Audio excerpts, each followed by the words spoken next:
चलिए उसी को आज आगे प्रोसीड करते हैं और अच्छे से पढ़ते हैं। ध्यान सुनिएगा।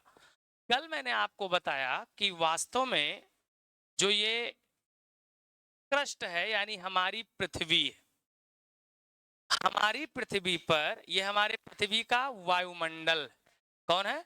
तो ये हमारे पृथ्वी का वायुमंडल है। अब सूर्य से प्रकाश जब हमारे वायुमंडल में प्रवेश करता है, कहां से प्रकाश? सूर्य से प्रकाश जब हमारे वायुमंडल में प्रवेश करता है तो हम लोगों ने पढ़ा था कि जो सबसे ऊपरी स्फेयर है वायुमंडल का, जिसे हम लोग बोलते इग्जोस्फेयर, क्या बोलते? जिसे हम लोग वायुमंडल कहते हैं, उस वायुमंडल से कितना परसेंट लाइट? 6%। क्या परसेंट? तो 6% लाइट है जो का हो जाती है, वो रिफ्लेक्ट हो जाती है। का हो जाती है? रिफ्लेक्ट हो जाती है। कितने परसेंट? 6%। फिर इसके बाद हम लोगों ने पढ़ा कि जब ये हमारे यहाँ क्षोभ मंडल में पहुंचे तो कहा मिलेंगे इसको? बादल। बादलों से कितना?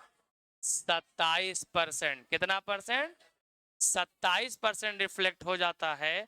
और उसके बाद जब हम लोग पृथ्वी यानी हमारे पर्वतों पर पहुंचे तो इस पे ग्लेशियर है, यहां से कितना वापस? 2। तो कुल मिलाकर के 35% लाइट रिफ्लेक्ट होती है, जिसे कहते हैं एल्बिडो। और एल्बिडो में होता क्या है? प्रकाश का परावर्तन। क्या होता है? और हम लोगों ने एल्बिडो की परिभाषा क्या पढ़ी थी? तो किसी भी सरफेस से प्रकाश का टकरा करके वापस लौट जाना क्या कहलाता है? एल्बिडो कहलाता है। क्या कहलाता है? Instant reflection of light through any surface is known as albedo. क्या कहलाता है? एल्बिडो।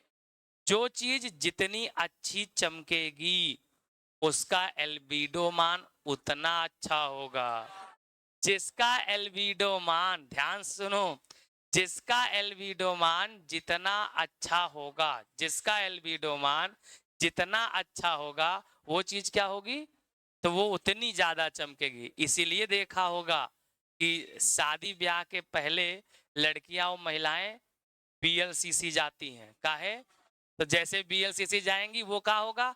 इतना बेहतरीन क्रीम का लेप उनके चेहरे पे लगा देगा कि जैसे लाइट किसी भी एंगल से उनके चेहरे पे पड़े वो फटाफट रिफ्लेक्ट हो। तब सबको लगता है कि हाँ बहुत सुंदर, बहुत बढ़िया। और उसके बाद जैसे क्रीम हटती है तब तब पता चलता है रियल चेहरा क्या है।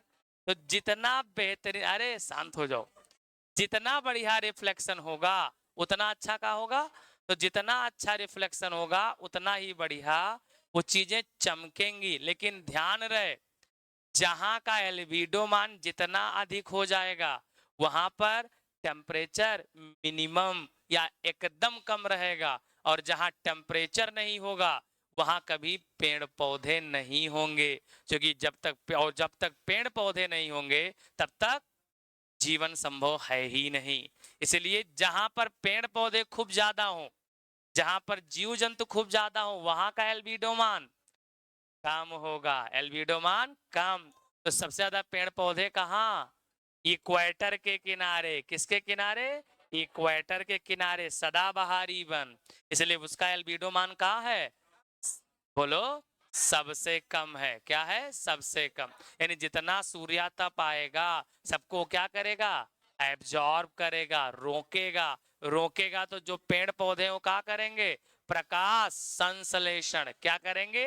प्रकाश संश्लेषण। और हम सबको पता है अगर प्रकाश संश्लेषण होने लगा तो फिर सारे कष्ट खत्म, क्योंकि पेड़ पौधे क्या बनाएंगे? भोजन। और जो पेड़ पौधे भोजन बनाएंगे तो फिर आराम से उनको, अरे भोजन तैयार, जीपीपी तैयार। जीपीपी तैयार तो एनपीपी तैयार। एनपीपी तैयार तो शाकाहारी का भोजन तैयार। और शाकाहारी तैयार तो मांसाहारी का भोजन तैयार। और पेड़ पौधे शाकाहारी, मांसाहारी, ये तीनों तैयार तो सर्वाहारी का भोजन तैयार। और जहां ये सब खूब अधिक मात्रा में वहां प्रचुर जैव है। तो ये सब कुछ देन किसकी है? सूर्यातप। किसकी? तो फिर हम लोगों ने पढ़ा था कि जो सूर्य का प्रकाश है, ये यानी जो लाइट है, ये दो प्रकार के गुण दिखाता है, डुअल नेचर दिखाता है। एक कौन सा? कण का, और एक कौन सा? तरंग का। तो आज हमें डिस्कस करने हैं सारे तरंग वाले गुण। तो हेडिंग क्या डालोगे? हेडिंग डालिए प्रकाश का परावर्तन। हेडिंग डालो सभी लोग, रिफ्लेक्शन ऑफ लाइट, प्रकाश का परावर्तन। और प्रकाश का परावर्तन का मतलब हो जाएगा रिफ्लेक्शन ऑफ लाइट। क्या बताया? रिफ्लेक्शन ऑफ लाइट, और रिफ्लेक्शन ऑफ लाइट का मतलब प्रकाश का परावर्तन। शुरू करें, प्रकाश का परावर्तन, रिफ्लेक्शन ऑफ लाइट। चलो देखो अब प्रकाश का परावर्तन क्या होगा भैया? तो प्रकाश के परावर्तन के लिए दो तीन बातें हम लोगों को ध्यान देनी। पहले दो तीन इसका बेसिक सीख लीजिए, एकदम बेसिक बात। और जो एकदम बेसिक आपको सीखना है दो तीन बातें, वो एकदम बेसिक बेसिक बातें क्या है? देखो, पहली बात तो ये ध्यान रखो कि परावर्तन का मतलब क्या होता है। तो परावर्तन का सीधा मतलब जो मैंने आपको एल्बिडो में बताया, कि परावर्तन का मतलब क्या है कि किसी भी सतह पे लाइट आके पड़े और वहां से वापस लौट जाए, पड़े और फिर क्या हो? वापस लौट के जाए, तो क्या बोलेंगे उसको? परावर्तन। क्या बोलेंगे? तो जरा ध्यान सुनना, समझना इसको, और एकदम आसान भाषा में समझ में आ जाएगा कि परावर्तन वास्तव में क्या है। तो अगर हम बात करें कि परावर्तन वास्तव में क्या है, देखो यहाँ पहली बात तो ये जान लो। परावर्तन देखो साहब,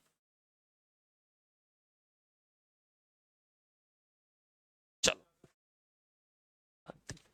देखो, परावर्तन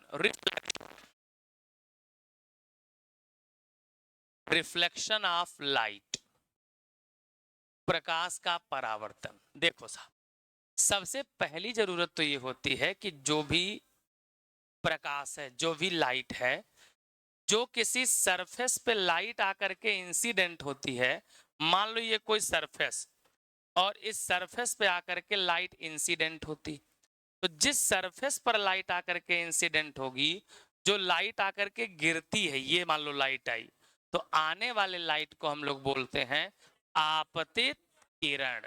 क्या बोलते हैं? आपतित किरण कहते हैं। और आपतित किरण का मतलब होता है मेरे भैया इंसिडेंस रे, यानी इसको शॉर्टकट में बोलेंगे IR। क्या बोलेंगे? इंसिडेंट रे होती है। इंसिडेंट रे का मतलब आपतित किरण। ध्यान रखना, आपतित किरण जहां इंसिडेंट होती है, जो मीडियम होता है, उस मीडियम के एकदम 90 डिग्री पे क्या होता है? नॉर्मल। क्या होता है भैया? नॉर्मल। नॉर्मल का मतलब होता है अभिलंब। क्या बोलते हैं? अभिलंब बोलते हैं, नॉर्मल। ध्यान रखना, नॉर्मल किसे कहा जाता है? अभिलंब तो हिंदी हो गई, कहते किसे? तो याद कर लो, एकदम याद रखो, अभिलंब वो होता है जिस पर अगर प्रकाश को इंसिडेंट किया जाए तो प्रकाश की कौनो घटना घटित नहीं होगी। सब कुछ कैसा रहेगा? नॉर्मल। प्रकाश की कोई भी घटना घटित नहीं होगी। चला लो, और जब प्रकाश की कोई भी घटना घटित नहीं होगी तो क्या बोलेंगे उसको? अभिलंब। क्या बोलेंगे? अभिलंब। तो उसको कहा जाता है नॉर्मल। क्या कहते हैं भैया? तो उसको बोलते हैं नॉर्मल, यानी नॉर्मल बोले तो अभिलंब। नॉर्मल माने अभिलंब, अभिलंब। अब जरा ध्यान सुनना, यहाँ जो इंसिडेंट लाइट है और जो नॉर्मल है, जो एंगल बनेगी हमेशा इनके बीच बनती है। बहुत सारे बच्चे इसमें कंफ्यूज आ जाते हैं। कभी भी जो मीडियम है उसके बीच एंगल नहीं बनाया जाता है। मीडियम हमेशा किससे मापते हैं? इंसिडेंट रे और किससे? नॉर्मल। तो इसको बोलेंगे एंगल आई। इंसिडेंट हो रहा है ना, तो इसको बोलेंगे आपतित कोण। क्या बोलेंगे? और आपतित की अंग्रेजी इंसिडेंट होगी, उसका पहला अक्षर आई हुआ, तो हम लोग शॉर्टकट में क्या लिख देते हैं? एंगल आई। क्या बोलेंगे? एंगल आई। क्या बोलेंगे? एंगल आई बोलते हैं, एंगल आई बोल देते हैं। उसके बाद अगर आप देखोगे तो जैसे लाइट इस पर आकर इंसिडेंट होगी, जिस एंगल पर इंसिडेंट होगी उसी एंगल पर क्या हो जाएगी? रिफ्लेक्ट। क्या हो जाएगी? उसी एंगल पर रिफ्लेक्ट हो जाती है, उसी एंगल पर वापस लौट जाती। और अगर उसी एंगल पर वापस लौट के जा रही है, यानी जो ये कहलाएगा, ये प्रकाश जो वापस लौट के जाएगी, ये परावर्तन है। क्या है ये? परावर्तन। तो इसको बोलेंगे परावर्तित किरण। क्या बोलेंगे भैया? परावर्तित किरण बोलेंगे। अंग्रेजी में बोलेंगे रिफ्लेक्टेड रेज। क्या बोलेंगे? Reflected raise. कौन सा रेज? रिफ्लेक्टेड। इसलिए इसको हम लोग बोल देते हैं कौन सा? परावर्तित किरण। परावर्तित किरण। और ये जो परावर्तित किरण है ये हो जाएगा। तो परावर्तन की अंग्रेजी रिफ्लेक्शन, इसलिए उसका पहला कोण जो बनेगा आर लिख देंगे। क्या लिख देंगे? आर। कुल मिलाकर भैया एंगल आई जो हमने लिखा है ये आपतित कोण है। कौन सा कोण है? आपतित कोण। जो एंगल आर हमने लिखा है ये परावर्तन कोण है। कौन सा कोण है? परावर्तन कोण है। कौन सा कोण? परावर्तन कोण। और नियम है परावर्तन का, क्या नियम है? कि हमेशा एंगल आई और एंगल आर का होंगे? बराबर। एंगल आई और एंगल आर का होंगे? तो एंगल आई और एंगल आर हमेशा बराबर होंगे। अब देखो, आपतित किरण, अभिलंब और कौन? परावर्तित किरण। ये तीनों के तीनों क्या होते हैं? एक ही प्लेन में होते हैं। किस में होते हैं? एक ही प्लेन में। तो परावर्तन का पहला नियम क्या हो गया? आपतित किरण, अभिलंब, आपतित किरण, अभिलंब और परावर्तित किरण तीनों एक ही प्लेन में होते हैं। किस में होते हैं? एक ही प्लेन में। और दूसरा क्या होता है? एंगल आई बराबर एंगल आर। एंगल आई बराबर एंगल आर। समझ आया? ये क्या है? प्रकाश का परावर्तन। क्या है ये? प्रकाश का परावर्तन है। कुछ समझ आया है कि नहीं? बोलो। प्रकाश का परावर्तन कुछ जान पाए? परावर्तन की डेफिनेशन नोट करिए, परिभाषा लिखिए। प्रकाश का किसी सतह से टकराकर, प्रकाश का किसी सतह से टकराकर उसी माध्यम में वापस लौट जाना, उसी माध्यम में वापस लौट जाना परावर्तन कहलाता है। क्या कहलाता है? परावर्तन कहलाता है। अब अंग्रेजी वाले लिखो भाई।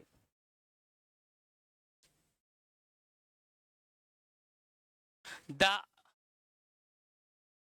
reflection of light beam, the reflection of light beam through any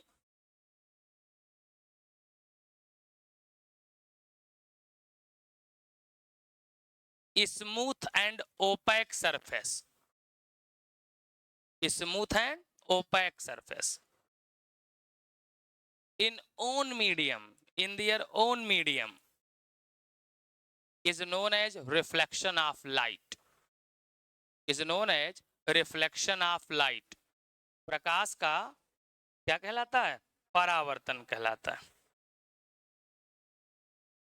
किसी सतह पर गिरने वाली प्रकाश किरण आपतित किरण, किसी सतह पर गिरने वाली प्रकाश किरण, ये वाली, किसी सतह पर गिरने वाली या आने वाली प्रकाश किरण आपतित किरण। The light which fall on the surface, the light which fall on the surface, fall on the surface is known as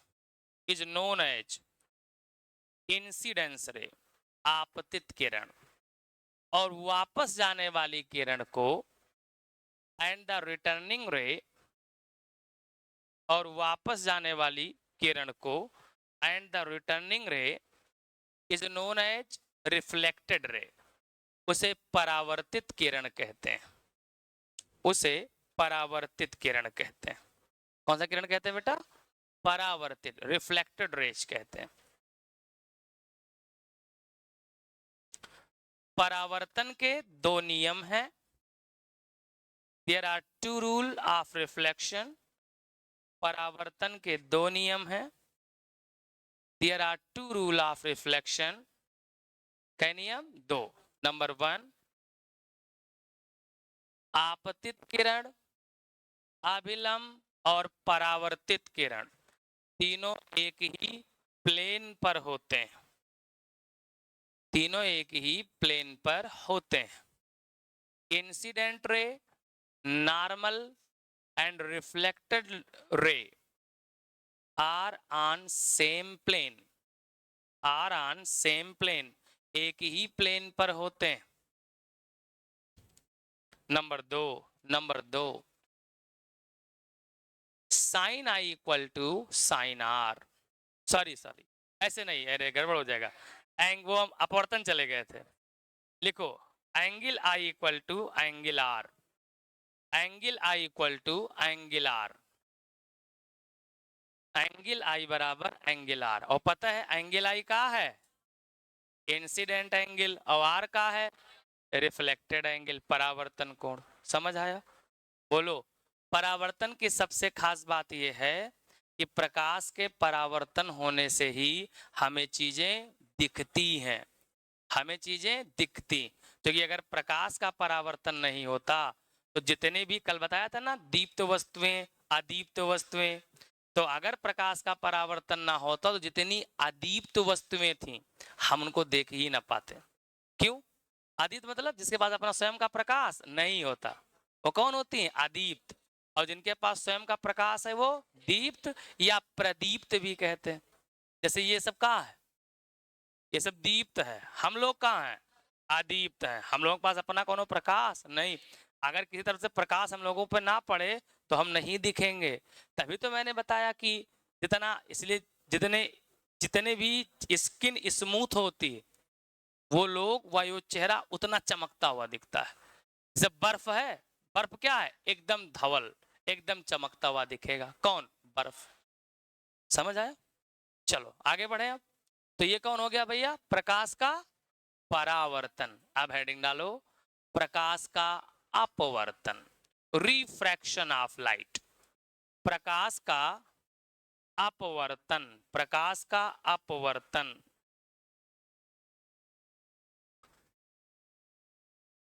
प्रकाश का अपवर्तन।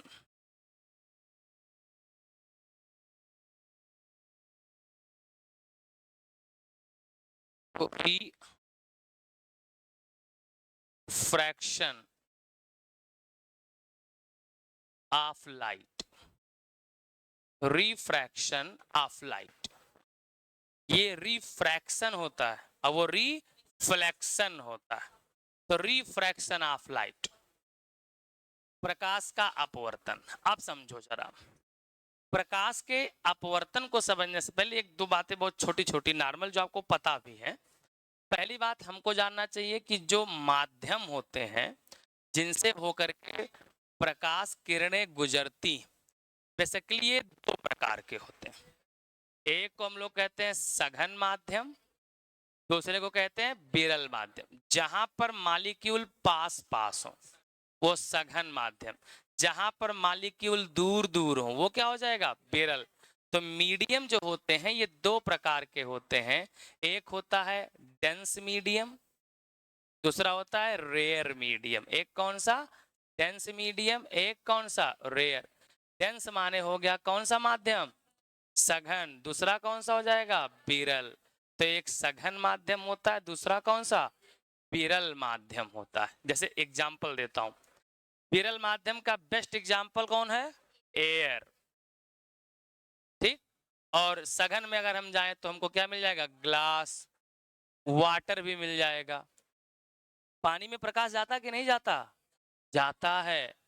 अब चला देखो यहां, जैसे एयर और वाटर में अगर हम देखें तो एयर क्या है? रेयर। वाटर क्या है?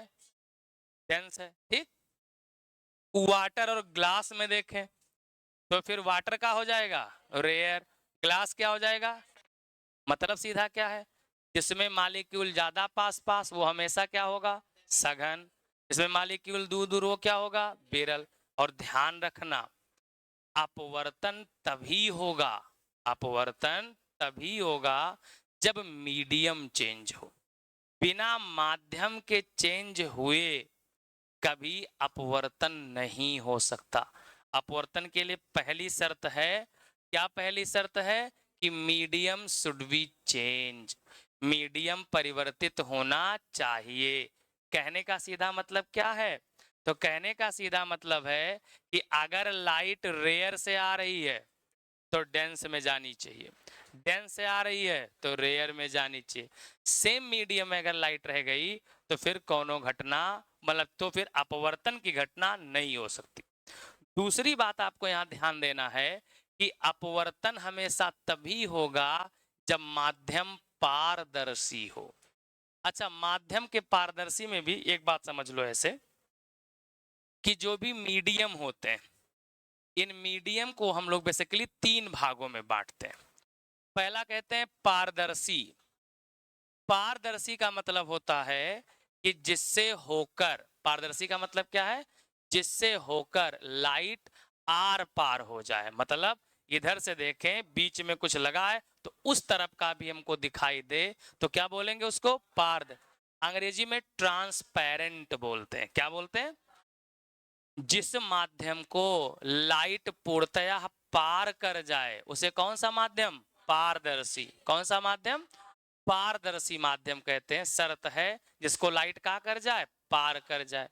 फिर इसका बेस्ट एग्जांपल है ग्लास, बढ़िया एग्जांपल का है, ग्लास है, ग्लास, ठीक।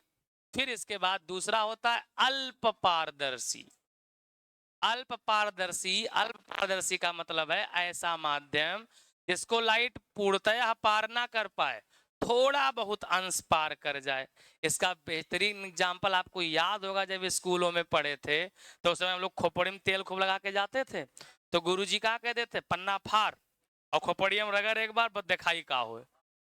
तो तेल लगाकर कागज है वो तुरंत कैसा माध्यम है, अल्प पारदर्शी। कैसा माध्यम है, अल्प पारदर्शी। इसको ट्रांसल्यूसेंट बोलते हैं। अंग्रेजी में क्या बोलते हैं, ट्रांसल्यूसेंट। ट्रांसल्यूसेंट का मतलब अल्प पारदर्शी। किसी की खोपड़ी में अगर तेल लगा हो तो वो चेक कर सकता है। हाँ नहीं वो तो ठीक, मैं एकदम आपके जीवन का एग्जाम्पल बता रहा हूं, जब चाहो तब चेक कर लो, ठीक। हाँ, अच्छा, फिर हाँ, फिर इसके बाद भैया, तो पारदर्शी, अल्प पारदर्शी, तीसरा होता है अपारदर्शी। तीसरा कौन होता है, अपारदर्शी। अपारदर्शी को अंग्रेजी में ओपैक क्या बोलते, ये इसका मतलब है ऐसा माध्यम जिसको कभी भी लाइट पार ना कर पाए। तो मीडियम भी कितने प्रकार के हो सकते हैं, तीन, या तो कौन से, पारदर्शी, या तो कौन से, और या कौन से। अभी जो मेन हमें यूज करना है वो पारदर्शी और किसको, अपारदर्शी, और कुछ नहीं यूज करना। अब समझो, यहां एक और कॉन्सेप्ट समझो। आप बताओ कि स्पीड है जो लाइट की, ये सबसे ज्यादा किसमें, निर्वात, ध्यान रखना, वैक्यूम में, निर्वात में सबसे ज्यादा कहां, वैक्यूम में होता है। निर्वात में प्रकाश की चाल सबसे तेज, कल बताया, 3×10⁸। इसका मतलब क्या है कि अगर मीडियम धीरे धीरे बढ़ता जाए, यानी रेयर से डेंस होता जाएगा, तो स्पीड पे क्या प्रभाव पड़ेगा, घटेगी ना, पक्का है। ये सब बात समझ आ रहा है। अगर मीडियम रेयर से डेंस होता जाएगा तो स्पीड ऑफ लाइट पे क्या इंपैक्ट पड़ेगा, घटेगी। क्या होगी, घटेगी, पक्का है, बोलो। ये एकदम साउंड का उल्टा है, साउंड का, ध्वनि का एकदम उल्टा है। ध्वनि के लिए क्या है कि ध्वनि के लिए मेन होता है कि जहां मालिक्यूल खूब पास पास होंगे वहां पर स्पीड ऑफ साउंड सबसे तेज। मतलब जैसे जैसे आप विरल होते जाओगे माध्यम में वैसे वैसे स्पीड का होती जाएगी, तो ध्वनि तरंगे धीमी होती जाएंगी। लेकिन यहाँ लाइट में क्या है, जैसे जैसे सघन होता जाएगा माध्यम वैसे वैसे लाइट की स्पीड का होती जाएगी, तो वैसे वैसे लाइट की स्पीड घटती जाएगी। हमें मतलब इससे वो तो बाद में देखेंगे। अब आप बताओ, अगर लाइट एयर से वाटर में जाए तो स्पीड का होगा, कम होगी ना। बोलो, अगर ध्यान सुनो, अगर अगर वाटर से ग्लास में जाए कम होगी ना, घटती जाएगी ना। ये बात क्लियर? बोलो। तो बस अगर ये क्लियर हो गया तो अब अपवर्तन में कुछ हुए नहीं है कठिन, तो समझ लो अपवर्तन एक बार में। अपवर्तन और अपवर्तन के पैरेलली मैं आपको बताऊंगा विवर्तन। अपवर्तन भी बताऊंगा और उसी के पैरेलल का बताऊंगा विवर्तन। विवर्तन का मतलब क्या होता है मेरे भैया, तो विवर्तन को डिफ्रैक्शन क्या बोलते। अब एकदम नॉर्मल समझो, कुछ नहीं रटना है, समझो। यहाँ अपवर्तन और विवर्तन प्रकाश में एक ही जैसी घटना से जुड़े हुए हैं।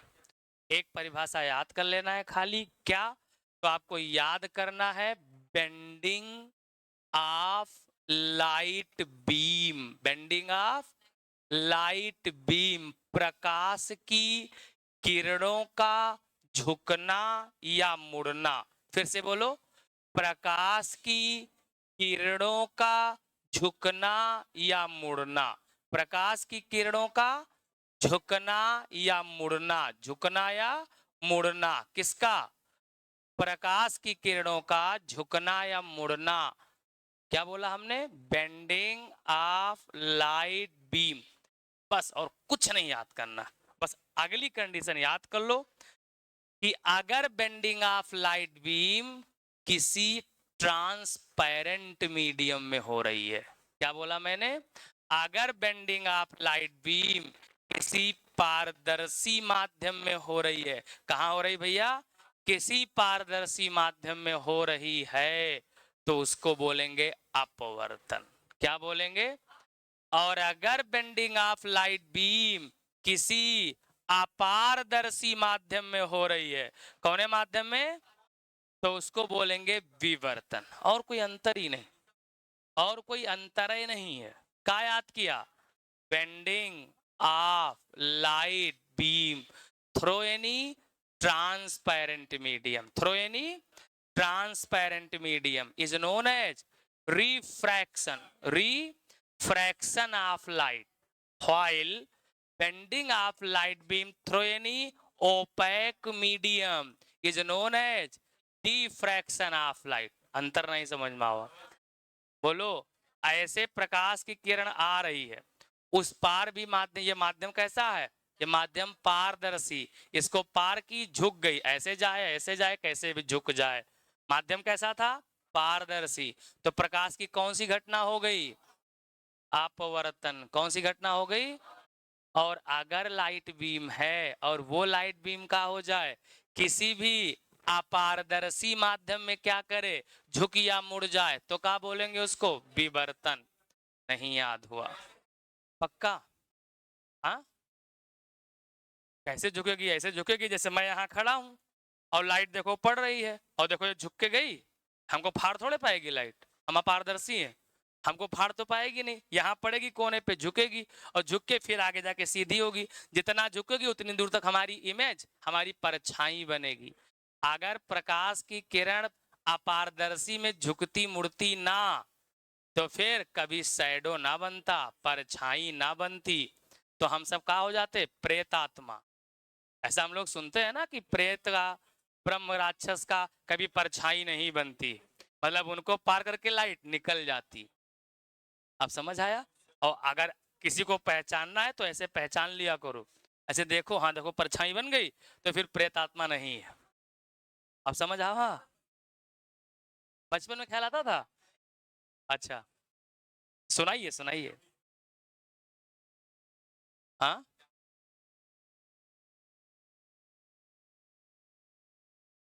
हाँ बिल्कुल बिल्कुल बताऊंगा, लेकिन अभी थोड़ा ये समझा लूं। ठीक, देखो हमने आपको क्या समझ आया कि नहीं आया? एकदम नॉर्मल परिभाषा बता दी कि किसी भी पारदर्शी माध्यम में प्रकाश किरण का झुकना या मुड़ना, क्या बोलोगे आप? रट्टा नहीं मारना है कुछ भी। इंटर में ऐसा नहीं बताया गया था, वहां का बता दे खाली एक के बात, सघन से गई बिरल में तो ये हो गया, बिरल से गई सघन में हो क्या गया, एक के बात तो झुकी तो गई, मुड़ी तो गई। कभी अविलंब के पास तो कभी अविलंब से दूर, पास आना है तो भी झुकना मुड़ना है, दूर जाना है तो भी झुकना मुड़ना है। तो एक सीधी सी बात हो गई ना कि bending of light beam through any transparent medium is known as refraction, is known as and through any opaque medium is known as diffraction। क्या कहलाएगा? डीप। समझ आया? अब पहले हम लोग दिखाएं, हम आपको दिखाएंगे अपवर्तन। ये मान लो कि वो मीडियम है, और ये मीडियम हमने कहा ले लिया, ग्लास। क्या ले लिया? ग्लास। मीडियम क्या ले लिया हमने? तो मीडियम हमने कोई ग्लास ले लिया, ग्लास। अब समझना यहां, अब ये हमने मान लिया कि नॉर्मल है। ये कौन है? नॉर्मल। समझ आ रहा है ना? ये कौन हो गया? नॉर्मल। नॉर्मल माने जान ही गए हो। इस पर अगर लाइट को इंसिडेंट करोगे तो कुछ हुए नहीं होगा। ये साफ साफ एनसीईआरटी परिभाषा लिखा है अविलंब का, यही परिभाषा लिखा हुआ है। ठीक, आप देखो यहाँ, आप कुछ ऐसा मीडियम बनाओ भाई। हमने मान लिया ये मीडियम कैसा है? डेंस। ठीक, ये मीडियम कैसा है? रेयर। समझ आया? आप देखो, अरे डेंस माने सघन, ये माध्यम सघन है, और ये माध्यम कैसा है? विरल। मान लो इधर पानी भरा है, इधर कुछ और, हमें मतलब नहीं कहा। समझो यहाँ, आप जब भैया ये देखो यहाँ, जब ये लाइट कौन सी हो गई? इंसिडेंट। एंगल किसके बीच बनेगा? बोलो। नॉर्मल और इंसिडेंट रेज के बीच। अभी यही बताया है, कभी भी मीडियम के साथ एंगल नहीं बनता। किसके साथ एंगल नहीं बनता? तो कभी भी मीडियम के साथ एंगल नहीं बनेगा। समझ आया? ये हमने मान लिया माध्यम कैसा है? सघन। ये कैसा है? विरल। ये इंसिडेंट लाइट है, तो इंसिडेंट लाइट का एंगल क्या बोलेंगे? एंगल आई। आप बताओ, प्रकाश सघन में है, तो सघन में है तो स्पीड क्या होगी? कम की ज्यादा? कंपैरेटिवली कम होगी ना, क्योंकि प्रकाश तो वैक्यूम में तेज है। तो यहाँ कंपैरेटिवली क्या होगी? स्पीड कम। और जब स्पीड कम है, अब जब विरल में जाएगी तो स्पीड क्या होगी? बढ़ेगी ना। अब आप बताओ खुद, जब स्पीड बढ़ेगी तो अविलंब के वो पास आना चाहेगी कि दूर भागना चाहेगी? दूर भागना चाहेगी। बस ये क्या हो गई? दूर भाग गई। ये हो गया एंगल आर। आर का है चूंकि रिफ्रैक्शन, रिफ्रैक्शन, तो रिफ्रैक्शन में पहला वर्ड आर, तो एंगल आर। अब समझ आवा? यहाँ एंगल आई अगर 40 डिग्री है तो ये पक्का 50 होगी, मतलब 40 से ज्यादा होगी। कब? जब कहां से आए? डेंस से रेयर में, डेंस से रेयर में। अब मान लो हमने लाइट को पलट दिया, इधर से गिरा दे रहा हूं, ये लाइट इंसिडेंट हुई। अब अगर ये लाइट इंसिडेंट हो रही है, ये लाइट इंसिडेंट हो रही है, तो अब ये एंगल आई। ये माध्यम कैसा? विरल। कहां जाना है? सघन। स्पीड क्या होगी? कम। क्या होगी? तो किधर जाएगी? अविलंब के पास। अब मान लो अगर ये 30 डिग्री, तो ये पक्का कितना होगा? 29 तो होवे करेगा। अरे कम होना है बस। नहीं समझ में आया? बोलो। अब आप बताओ, दोनों कंडीशन को ध्यान से देखो। आप खुद देख रहे हो, इसमें भी लाइट क्या हो रही है? झुक मुड़ रही है। भाई यहाँ 40, यहाँ 50, तो झुकी मुड़ी कि नहीं मुड़ी? एकदम सीधे कहीं निकली? अगर एकदम सीधे जाती तो ये भी 40 था, ये भी 40 होता।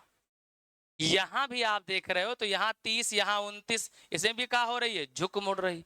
और ये माध्यम हमने कैसा लिया है, ट्रांसपेरेंट। कैसा लिया है, तो ट्रांसपेरेंट माध्यम में प्रकाश की किरण क्या हो गई, झुक मुड़ गई।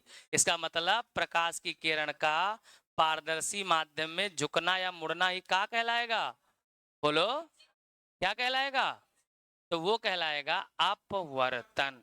ईमानदारी से बताओ समझ आया कि नहीं, नहीं आया। वह लोग जरूर बताओ जो लोग जीवन में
लिखा, किसी पारदर्शी माध्यम में प्रकाश की किरणों का झुकना या मुड़ना ही अपवर्तन कहलाता है। The bending of light beam through any transparent medium is known as refraction of light, is known as refraction of light। प्रकाश का अपवर्तन कहलाता है। क्या कहलाता है, प्रकाश का अपवर्तन। अब लिखो,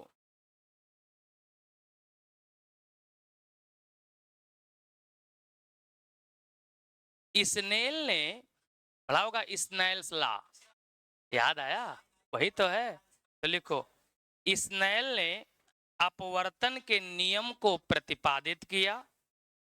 स्नेल ने अपवर्तन के नियम को प्रतिपादित किया। स्नेल नहीं लिख पाओगे, इस SNELLS, स्नेल्स लॉ बोलते हैं। स्नेल ने अपवर्तन के नियम को प्रतिपादित किया जिसके अनुसार, according to which Snell derived the rule of refraction, according to which, जिसके अनुसार, नंबर 1, पहला पहला तो वही सेम सेम लिख देना। क्या लिखोगे, क्या सेम प्लेन में होते हैं, लिखो, आपतित किरण, अभिलंब और अपवर्तित किरण, तीनों एक ही प्लेन में होते हैं। इसको अब अपवर्तित बोलोगे, ये जो किरण होगी क्या बोलोगे, इसको अपवर्तित बोलोगे। आर ही एंगल आ रही है, क्योंकि रिफ्रैक्शन होता है ना, वो भी आर से होता है, लेकिन अपवर्तित बोलते हैं। लिख लिया। दूसरा लिखो, नंबर 2, नंबर 2 दूसरा,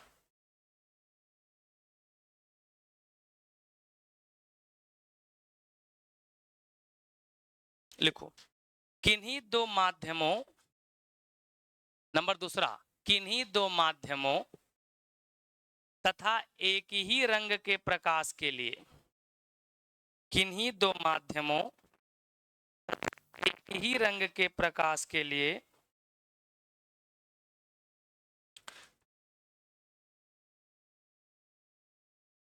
आपतन कोण कीज्या, हिंदी में लिखा रहा हूं भी, साइन बोलते हैं, आपतन कोण कीज्या, ज्या माने साइन, कोज्या माने काश, आपतन कोण कीज्या तथा अपवर्तन कोण की ज्या, अरे ज्या माने आधा जा और यहाँ पर आंख मात्रा, साइन बोलते हैं अंग्रेजी में।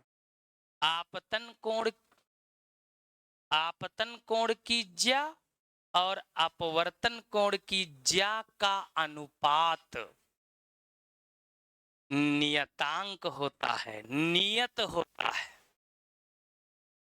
नियत होता है। अंग्रेजी वाले लिखो constant, constant for any two medium and same colour या same light, colour light, same colour light, the ज्या ऑफ इंसिडेंट एंगल, ज्या मतलब साइन लिखना, the sine of incident angle and the sign of refracted angle is constant। आप सीधा क्या लिख दोगे भैया, तो सीधा लिखोगे ऐसे साइन आई बटे साइन आर बराबर कांस्टेंट, और ये नियतांक, और कई बार इसी को लिख देते हैं म्यू, कई बार लिख देते हैं यन। समझ आया, समझ आवा, लिख लो, नोट कर लो, साइन आई बटे साइन आर बराबर कांस्टेंट। इसका अनुप्रयोग भी लिखना है तब क्लास ओवर होगी, क्योंकि मेन तो अनुप्रयोग सवाल आता है। साइन आई बटे साइन आर बराबर कांस्टेंट, इसको यन कह देते हैं। म्यू भी, इसको म्यू पढ़ते थे ना हम लोग, म्यू म्यू म्यू पढ़ो या यन लिखो, दोनों लिखते हैं। ज्यादातर किताबों में म्यू लिखा मिलेगा, अब नई नई किताबों में यन भी लिखने लगे। अरे वो तो जैसे जहां जाएगा, वो तो माध्यम पे डिपेंड करेगा भाई। जैसे मान लो हमने ये बनाया, इसको हमने लिख दिया ए, इसको हमने लिख दिया बी, तब इसका अब यहाँ कहाँ लिखेंगे, यहाँ हम लिखेंगे यहाँ ए एन बी, बस, उससे क्या दिक्कत, तो यहाँ लिखेंगे ए म्यू बी, उसमें कुछ है ही नहीं। नोट किया साहब। अब लिखो अपवर्तन के अनुप्रयोग, एप्लीकेशन ऑफ रिफ्रैक्शन, सवाल तो यहीं से आएगा, नहीं अभी तुरंत। अपवर्तन के अनुप्रयोग, फिर इस अपवर्तनांक के बारे में, इसको अपवर्तनांक भी कहते हैं नियतांक वाले को, इसके क्या प्रभाव पड़ते हैं ये हम अगली क्लास में बताएंगे, लेकिन अनुप्रयोग अभी। पहला अनुप्रयोग लिखो, नंबर 1, नदी की गहराई का आभासी दिखना या नदी की गहराई का उथला दिखना। जितनी गहरी रहेगी उतनी गहरी नहीं दिखेगी, तो मैं जब गोड़ धरबो तब झप से अंदर जाए इंसान, वो कम दिखती, उथली दिखती है, कम गहरी। हमेशा ध्यान रखो, जहां कहीं मीडियम चेंज हो वहां हमेशा अपवर्तन होगा। देखो मैं यहाँ खड़ा हूं और मान लो ये गिलास है, ये गिलास में हमने पानी भरा, इसमें पेन डाल दिया, अभी पेन का है सीधा हुई थोड़ा टेढ़ा दिखाई, ठीक, सिक्का डाल दिया, सिक्का है थोड़े ऊपर दिखाई, समझ आओ। तो रीजन कहाँ है, हम देख कहाँ रहे, हमारी आंख कहाँ है, तो हमारी आंख है एयर में, और हम प्रकाश कहाँ देखने कहाँ जा रहे हैं, पानी में, मीडियम चेंज हुआ, बोलो, तो तुरंत बेंडिंग ऑफ लाइट होगा कि नहीं होगा, और जब बेंडिंग लाइट ऑफ लाइट हो जाएगा तो फिर कैसा दिखेगा, आभासी तो दिखेगा।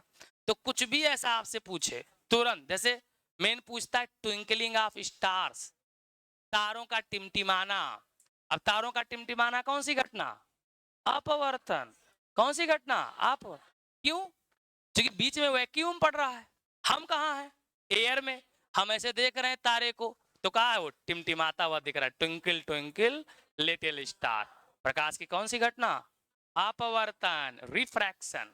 तो लिख लो 2-4 ठोन प्रयोग, नदी की सतह का या नदी का उथला दिखाई पड़ना। नेक्स्ट नंबर 2, पानी में पड़ी क्षण का टेढ़ा दिखाई देना, अंग्रेजी वाले लिख लेते होंगे, पानी में पड़ी क्षण का टेढ़ा दिखाई देना।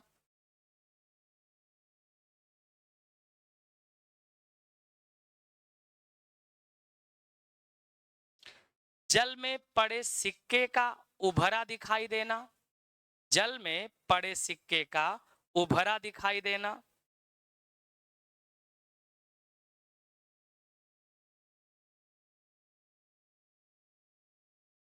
सूर्योदय और अगला सूर्योदय और सूर्यास्त के समय, सूर्योदय और सूर्यास्त के समय नहीं मतलब के पश्चात, होने के बाद, सूर्योदय और सूर्यास्त के पश्चात सूर्य क्षितिज के ऊपर कुछ क्षणों के लिए दिखाई पड़ना, सूर्य का क्षितिज के ऊपर कुछ क्षणों के लिए दिखाई पड़ना, तारों का टिमटिमाना, तारों का टिमटिमाना, टिमटिमाना, टिमटिमाना, किसका? तारों का टिमटिमाना,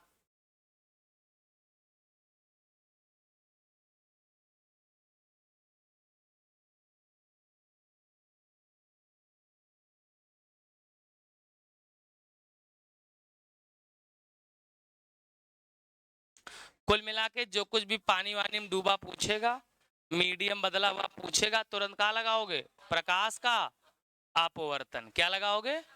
प्रकाश का अपवर्तन। इतनी बात समझ आई? तो फिर आज यहीं तक। Thank you.